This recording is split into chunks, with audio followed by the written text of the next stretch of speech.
Welcome to the Sci-Fi Cosmic Conquest channel. We utilize the latest AI technology to bring your imagination to life through magnificent sci-fi stories. Join us on journeys to the far reaches of the universe and witness the survival of humanity. Don't forget to like and subscribe. Today's epic story will take us deep into space with a fantastic tale known as The Forgottens. Colonel Steele and his crew make a shocking discovery of a human child found in the wild on an alien planet. Join us on this thrilling rescue journey. Please leave a comment. Epsilon 9 The Forgottens. Introducing the characters. Colonel Marcus Steele, the seasoned astronaut and leader of the mission. Lieutenant Jason J. Foster, the young and eager pilot. Captain Alan Gray, the biologist. Captain Michael Mick Reynolds, the geologist. Sergeant Tom Briggs, the engineer. Alex, the young boy found living alone on the alien planet. Eric, the leader of the group of survivors discovered later. The Endeavour sliced through the inky blackness of space, a solitary vessel on a mission to find humanity's new home. Inside, 5 astronauts prepared for their descent onto the alien planet Epsilon 9, their hearts pounding with a mix of excitement and trepidation. Unbeknownst to them, this lush, green world held a secret that would challenge their understanding of survival and unity. As the ship breached the planet's atmosphere, Colonel Marcus Steele's blue eyes scanned the controls with practiced precision. Beside him, Lieutenant Jason J. Foster's hands gripped the controls, his face a mask of concentration. The ground crew, Captain Alan Gray, Captain Michael Mick Reynolds, and Sergeant Tom Briggs braced themselves for the landing. Chapter 1: The Landing. The vastness of space was a dark, silent void as the spaceship Endeavour hurtled towards the distant planet, known only by its catalog number, Epsilon 9. The planet, a potential candidate for human colonization, had been a beacon of hope for the astronauts aboard. They were a team of 5, each a specialist in their field, each driven by the dream of finding a new home for humanity.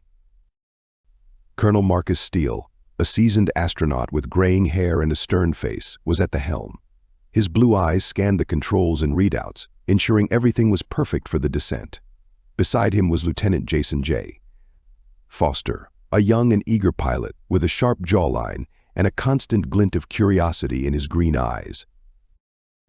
Behind them, in the crew quarters, were Captain Alan Gray, the biologist Captain Michael Mick Reynolds, the geologist and Sergeant Tom Briggs, the engineer.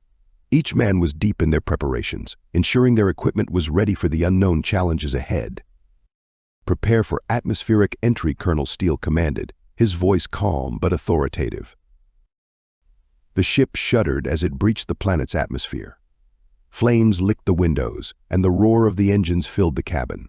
The men strapped in, feeling the G-forces pressing them into their seats.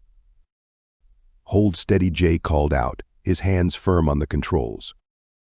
The ship broke through the clouds, revealing a lush, green landscape below. Mountains towered in the distance, and dense forests covered the land as far as the eye could see. Rivers snaked through the terrain, glinting in the sunlight. "Landing zone in sight," Jay reported.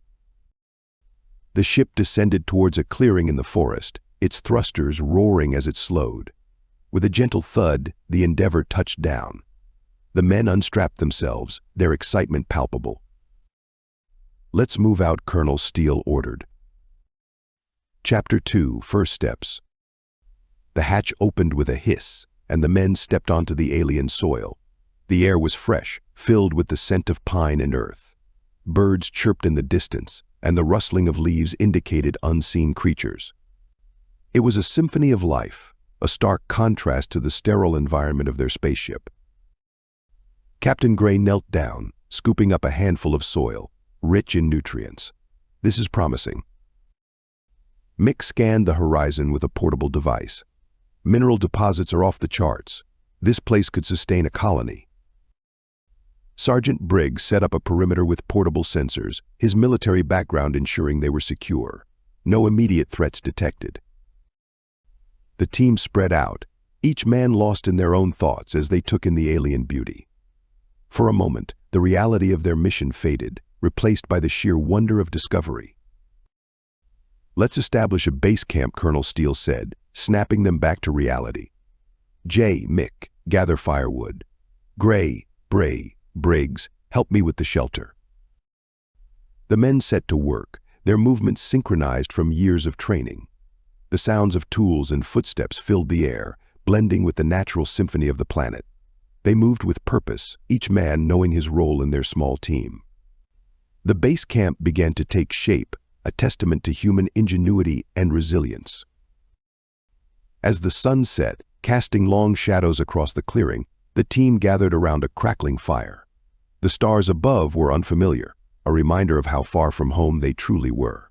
Yet, in that moment, they felt a sense of camaraderie, united by their shared goal. "We did it," Jay said, his voice filled with awe. "We're really here." Colonel Steele nodded, his gaze fixed on the flames. "This is just the beginning." The night was alive with sounds. The distant howl of an unknown creature echoed through the forest, followed by the rustling of leaves as small animals scurried about. The men listened, their senses heightened, each new sound a reminder of the alien world they were now a part of.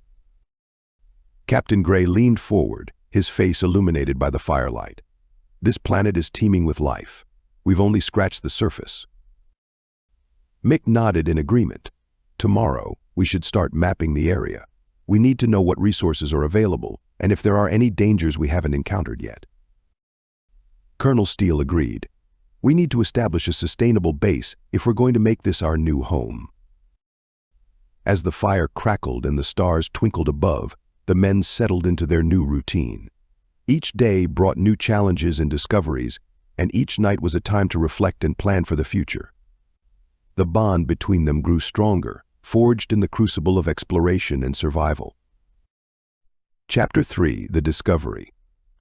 Days turned into weeks as the team explored their new surroundings. They cataloged plants, studied the wildlife, and mapped the terrain. Every day brought new discoveries, each one a step closer to determining if Epsilon 9 could be their new home. One morning, while foraging near a river, Captain Gray stumbled upon something unusual. Footprints. Human footprints. "Marcus, you need to see this," Gray called out, his voice tinged with excitement and confusion. Colonel Steele and the others rushed over. The footprints were small, clearly made by a child. They followed the tracks, curiosity driving them deeper into the forest. The path wound through dense underbrush, crossed streams, and climbed rocky inclines. After several miles, they came upon a clearing. In the center was a small, makeshift hut. The door creaked open and out stepped a young boy, no older than 10. His clothes were tattered, his hair long and wild. But his eyes, deep and dark, held a spark of intelligence. "Who are you?" Colonel Steele asked gently. The boy stared at them, wary but curious. "My name is Alex," he said in a small voice. "How did you get here?" Gray asked, kneeling to meet the boy's gaze. "I don't know," Alex replied, his voice trembling. "I woke up here a long time ago. I've been alone ever since." The men exchanged glances, their minds racing with questions. How had a child survived alone on this alien planet? What had happened to his family? "We're here to help," Colonel Steele said, his tone reassuring. "You don't have to be alone anymore." Alex's eyes filled with tears, a mix of relief and fear. He took a hesitant step forward, and Jay reached out, lifting him into his arms. "You're safe now," Jay said softly. Back at the base camp, they provided Alex with food and warm clothing. The boy ate ravenously, his hunger a testament to the hardships he had endured. As he sat by the fire, wrapped in a blanket, the men took turns asking gentle questions, trying to piece together his story. Alex's memories were fragmented, filled with flashes of a crash, fire, and the faces of his parents. "I don't remember much," he admitted, his voice trembling. "Just that I woke up here alone." Captain Gray examined Alex, noting his remarkable health despite his ordeal. "He's a strong kid," Gray said, admiration in his voice. "But we need to find out how he got here." Colonel Steele nodded. "We'll investigate the crash site tomorrow. There might be more survivors, or at least answers." Chapter 4: Adapting. Bringing Alex back to their base camp was a turning point for the team. The boy, though initially shy, quickly warmed to his new companions. His presence brought a new sense of purpose to their mission. Captain Gray took on the role of caretaker, ensuring Alex was well-fed and healthy. The boy's resilience amazed him. Despite the hardships, Alex was strong and resourceful. He taught them survival techniques he had learned, surprising the men with his ingenuity. Jay, with his boundless energy, became Alex's playmate, teaching him about the ship and sharing stories of Earth. They spent hours exploring the forest, Jay showing Alex how to use various tools and gadgets. Mick and Briggs found themselves drawn to the boy's inquisitive nature, answering his endless questions about their work and the planet. Alex's curiosity was insatiable, and his enthusiasm was infectious. Colonel Steele, however, remained focused on their mission. He knew they had to find out how Alex had ended up here, and if there were others like him. He spent long hours reviewing the data they had collected, searching for clues. One evening, as they sat around the fire, Alex opened up about his past. "I remember a crash," he said, his voice barely above a whisper. "There was fire and loud noises. My parents, they didn't make it." The men listened in silence, their hearts heavy with sympathy. Alex's story was a tragic reminder of the dangers of space exploration. "We're here now," Jay said softly. "We'll keep you safe." Alex smiled, his eyes reflecting the firelight. "Thank you," he said, his voice filled with gratitude. The days blended into a routine. The men worked tirelessly, exploring the planet, building their settlement, and caring for Alex. They encountered new challenges, from dangerous wildlife to sudden storms, but their determination never wavered. One day, while exploring a nearby cave, Mick discovered strange markings on the walls. "These look like human-made symbols," he said, tracing the lines with his fingers. Colonel Steele examined the markings, his mind racing. Could there be more survivors? Or perhaps a previous expedition? They decided to investigate further, mapping the cave and its surroundings. The symbols led them deeper into the cave system, revealing hidden chambers filled with ancient artifacts. "This changes everything," Captain Gray said, his voice filled with excitement. "We need to study these artifacts. They could hold the key to understanding this planet's history." Chapter 5: The Threat. As the days passed, the team noticed strange occurrences. Equipment would go missing and tools were found broken. At first, they thought it was animals, but the incidents became more frequent and deliberate. One night, Sergeant Briggs was on watch when he heard a rustling in the bushes. He raised his flashlight, revealing a figure lurking in the shadows. It was another human dressed in ragged clothes, their eyes wild with fear and desperation. "Hold it right there," Briggs shouted, drawing his weapon. The figure bolted, disappearing into the forest. Briggs alerted the others, and they quickly mobilized. They followed the tracks, moving silently through the dense underbrush. "We're not alone," Colonel Steele said, his expression grim. "We need to find out who they are and what they want." The next day, they followed the tracks left by the intruder. It led them to a hidden cave. Inside, they found a group of survivors, ragged and starving. They had crash-landed on the planet years ago and had been struggling to survive ever since.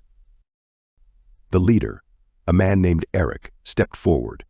"We didn't mean any harm," he said, his voice hoarse. "We were just trying to survive." Colonel Steele nodded, understanding their plight. "We're here to help. Let's work together." The survivors were cautious but grateful. They had been living in fear, hiding from the unknown dangers of the planet. The astronauts provided them with food and medical care, earning their trust. Eric shared their story, explaining how they had crash-landed and lost contact with Earth. "We thought we were the only ones here," he said, his voice filled with emotion. "Seeing you gives us hope." Colonel Steele reassured him. "We'll get through this together. We need to combine our resources and knowledge to survive." The two groups merged, sharing resources and knowledge. The survivors, grateful for the help, quickly integrated with the astronauts. Together, they formed a stronger, more resilient community. Alex, now surrounded by new friends, thrived. He was a symbol of hope, a reminder of the resilience of the human spirit.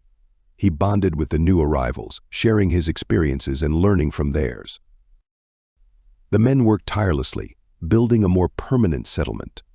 They erected shelters, cultivated crops, and set up defenses against potential threats. The sounds of construction and laughter filled the air, a stark contrast to the silence of their early days. Colonel Steele, watching over his team, felt a sense of pride. They had come to this planet as explorers, but they were becoming pioneers, forging a new life in the unknown. Chapter 6: Unity. The two groups quickly formed a cohesive unit, each member contributing their unique skills to the collective effort. The survivors brought valuable knowledge and experience, having learned to navigate the planet's challenges. They taught the astronauts survival techniques, and in return, the astronauts shared their advanced technology and resources. The settlement grew, transforming from a temporary camp into a thriving community. The men worked together, building sturdy shelters, planting gardens, and establishing a sustainable water supply. The sounds of hammers and saws filled the air, accompanied by the laughter and chatter of the newly formed community. Colonel Steele held regular meetings, ensuring everyone was involved in decision-making. "We need to stay united," he emphasized. "Our strength lies in our cooperation." Eric, the leader of the survivors, agreed. "We've survived this long by sticking together. With your help, we can build a future here." The men were divided into teams, each with specific tasks. Mick led the construction efforts, designing and building more permanent structures. Captain Gray focused on agriculture, experimenting with different crops and techniques to ensure a steady food supply. Jay and Briggs handled security, setting up defenses and training the others in self-defense. Alex, ever curious and eager to help, was a constant presence. He assisted wherever he could, learning from the men and proving himself invaluable. His resilience and adaptability were inspiring, a testament to the indomitable human spirit. One day, while exploring a new area of the forest, Jay and Alex stumbled upon a hidden valley. It was a lush, fertile paradise, with a clear stream running through it and abundant wildlife. They rushed back to the settlement to share their discovery. "This could be a game changer," Jay said, excitement in his voice. "It's the perfect place to expand our settlement." Colonel Steele and the others inspected the valley, agreeing with Jay's assessment. They decided to relocate their settlement, a move that would ensure their long-term survival and prosperity. The relocation process was challenging, but the men tackled it with determination. They dismantled their old shelters, transporting the materials to the new site. The valley echoed with the sounds of construction and activity, a hive of productivity and optimism. As the new settlement took shape, the community grew even stronger. The men worked side by side, their bond deepening with each shared task and triumph. They faced setbacks and obstacles, but their unity and resilience saw them through. One evening, as the sun set over their new home, Colonel Steele gathered everyone around the central fire. Alex sat beside him, his eyes shining with pride and hope. "We've come a long way," Steele began, his voice filled with emotion. "We've faced unimaginable challenges and endured hardships, but we've done it together. We've built a home here, a testament to our strength and unity." The group cheered, their faces glowing with pride and hope. They had faced the unknown and emerged victorious, not just as survivors but as a community, united by their shared journey. As the stars twinkled above, they knew their adventure was just beginning. Epsilon 9 was no longer just a potential colony, it was their new home, a testament to human resilience and the unbreakable bond of unity. And in the heart of it all was Alex, the boy who had brought them together, a symbol of hope for the future.